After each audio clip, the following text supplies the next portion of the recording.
Hey everybody out there in YouTube land, I'm John and I'm back with another video on my channel, Musings of a Marine. I wanted to talk on a specific subject today. I'm sure a lot of you out there who watch this channel, you've had some vacations in your life, especially if you've gone to the Philippines multiple times as I have. But did you ever stop and think about, man, I wonder what my favorite vacation was? What was that one vacation that just stands above all the rest, And the one that you'll always remember, that was your favorite, and that everything just, was great back then. You were in a good place in your life. And I certainly have one that will always stick in my mind. And I wanted to talk about that in more detail today. And that is when my wife and I went to Iloilo for the second time together in March of 2006. Now, just to set the the scene here as to what led up to this, my first trip to the Philippines was in 2002, and I only spent 8 days in the country. And I got to meet my wife Diana's family, but I didn't get to spend a lot of time with them. The kids were still in school, and there just wasn't a lot of time. It was mostly just Diana and I walking through the city and getting to learn what Iloilo was like. We spent a lot of time in the city proper area. But, the most important thing in this world is people. And at the time, I spoke so many times about, my nephews Pito and Baba, and they were still young. Baba was 9, Pito was 10 at that first trip. They were shy. Their English skills hadn't developed quite yet. And it just wasn't the same. So, and Annette was very shy to talk to me. I was probably the first white guy she ever met. So, but anyway, I went home and I just could not wait to get back. And I wanted to go back in 3 years, but it turned out to be 4 years, and there was 2 reasons for that.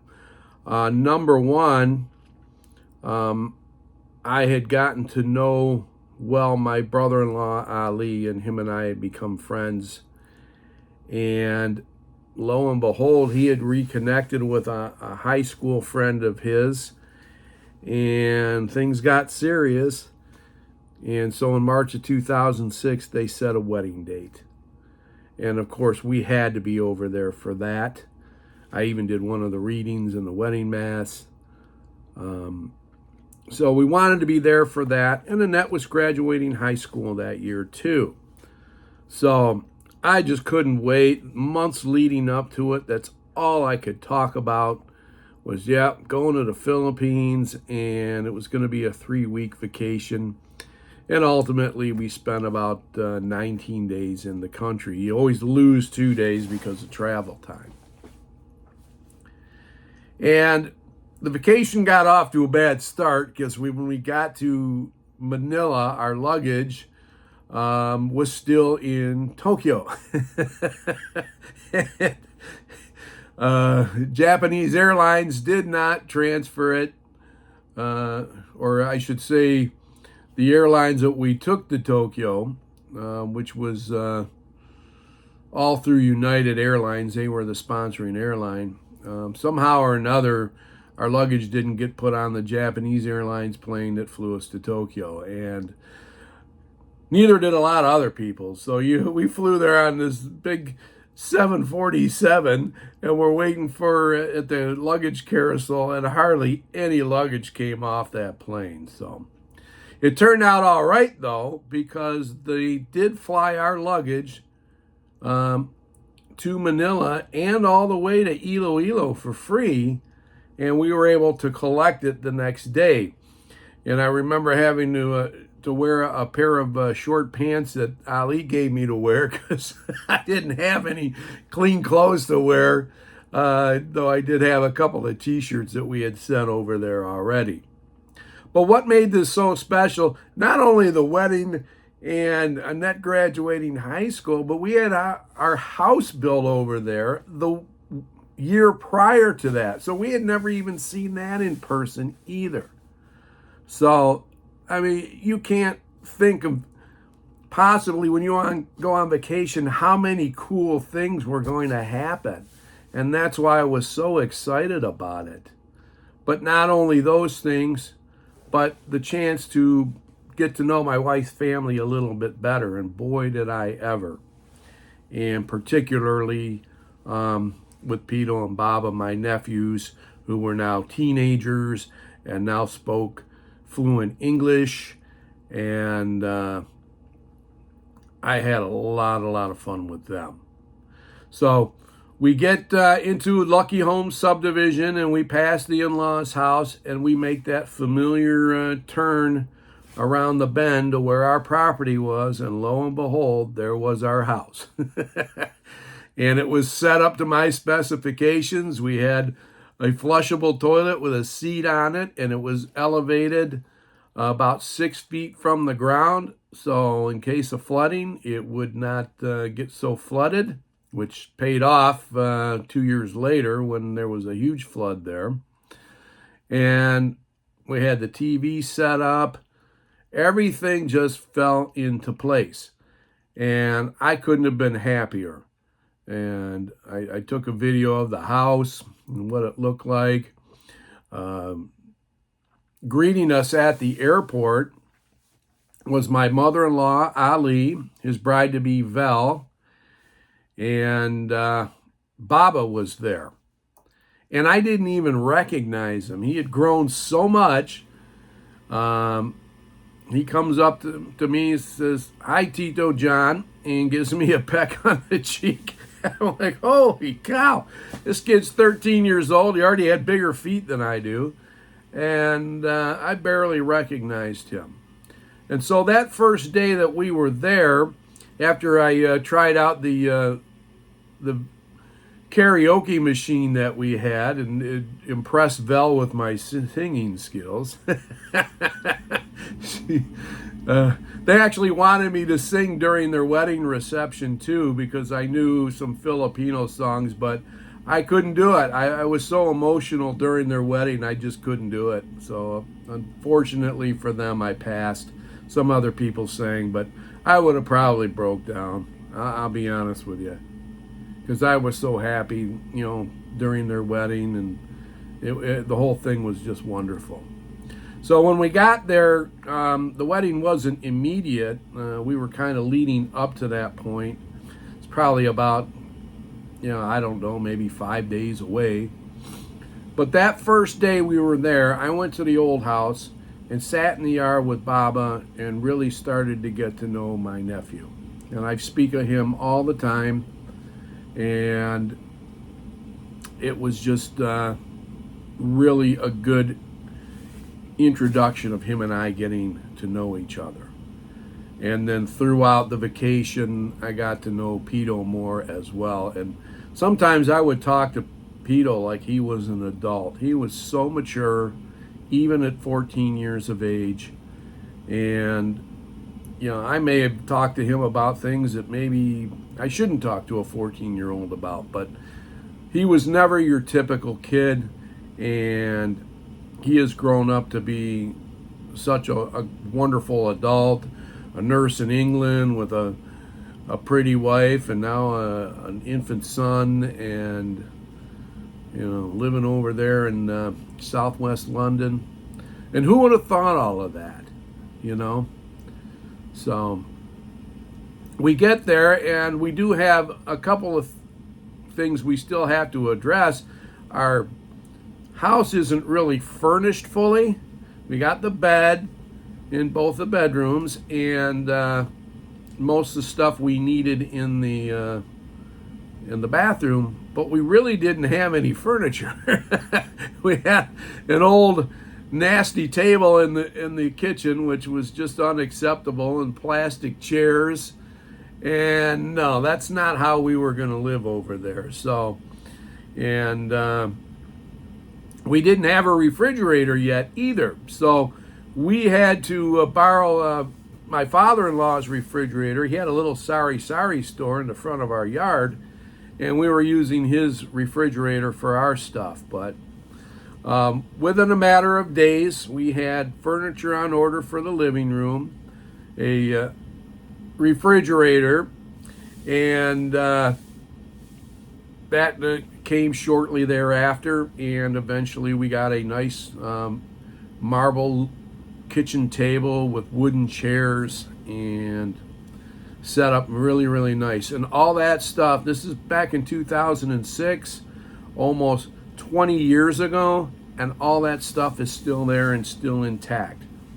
So we had it set up really, really nice, but it took some time, and that's generally how we spent our first week. But I mean, what a joy getting to furnish your house, that you've seen for the first time. And I'll talk about this later, but obviously, as tradition is over there, we had a house blessing party too. And so now we're leading up to the wedding, and we all got brand new barong Tagalogs. If you're not familiar with that, it's a shirt made out of basically pineapple. And we all got those to wear. And like I said, I did the first reading. The Mass was nice. Everybody was dressed up. Ali was in his barong. My nephews, Pito, Baba, and Michael, they all had theirs on. Everybody was looking great, and the whole wedding party. And you not only have a wedding party over there, but you have sponsors too. So Di and I were sponsors, but because I was a lector at my church, I got to do the first reading. So that's how everything was playing out. The picture taking session after the Mass was ridiculously long, but I'll tell you what, we got programs when we went to the wedding Mass that spelled out literally every single thing that was going to happen during that Mass. I never seen any attention to detail in a wedding like that in my life. But sure enough, there it was. And then we went to this place called the Punta Villa for the wedding reception. And wedding receptions over there are different. It was only a few hours long. The only alcohol served was one glass of wine. And of course, people got up and sang. And I said I couldn't do it. But we got recognized, as did a family, the Mills family, who had come over there from England. I guess the lady in that family knew Val through their job. So it was Mr. and Mrs. Mills and their son Lee, and they came over there too. And they got recognized, as did Di and I, as being the ones that had come the furthest to attend this wedding. So that was pretty cool how that played out. And Lee, come to find out, was a musician and a rather good singer too. And I'll get back to that later. But so that was how it all went. They even released a couple of doves into the air too. I mean, I'd never seen that in a wedding reception before. Well, Punta Villa also had a couple of swimming pools and a water slide. So Baba had informed me to bring my swim trunks, and him and I went swimming after the wedding reception. So it just turned out to be a great day, but a very tiring day. You got the jet lag when you first get over to the Philippines, if you've ever flown over there, and you got to get used to it, and you're going to have problems sleeping. I didn't have any problem sleeping that night. So the wedding was on a Saturday, and we had arrived there, I believe, on a Tuesday. So before the day before the wedding, the women were actually at a beauty salon getting prepared. Di and Val and Annette and my sister-in-law Hilda we're all getting prepared at the beauty shop. Now, I don't remember where Baba was, but we had gone to the mall first, SM City Mall. And so, come to find out, they had the stage set up, and there was going to be a celebrity singing. And I didn't know who it was, but by gosh, I was going to stay there and find out. And so the girls had to go to their beauty appointment. So Pito and I stayed, and that's where I started to get to know Pito a little bit. Him and I just hung out together. And lo and behold, when the show started, onto the stage came Jolena Magdano. Now, I knew who she was. Knew she was an actress. I'd seen her in a movie. And she sure looked prettier on stage than she did in the movies. They had her all dolled up. It was real funny. They had this cute little kid on the stage with her, and that she invited up, and she just had a good time, and she was promoting her new CD. And there was this one song that I liked, so I purchased the CD before we left the mall, and there was a song on it, Always in My Heart. And I still listen to that song to this day, and because it reminds me of that special time that Pito and I had together watching her. And I'm going to get a little emotional here, folks, because this was a great time. It really was. I just so special to me. And then eventually we went over to the beauty salon to see how the ladies were doing. And I then got my first pedicure and manicure in the Philippines. So that's how that worked out. So that's how it all went the first week that we were there. And I'm going to leave it at that because there's so much more to tell. But that's how the first week went on my second trip to the Philippines and the vacation. And it was just so fun. And I found out that Baba had one heck of a sense of humor, too. So him and I hit it off really, really well. I've told the story before. We had the same birthday. We're both the youngest of 4 kids. And it just was the first week. Everything went smoothly, and we couldn't have asked for a better start to the vacation. So I'll leave it at that. And in the next part of this video, I'll tell you about what happened after the wedding and what an adventure that was. So thanks for tuning in, everybody. I'm John. Take care. Semper Fi.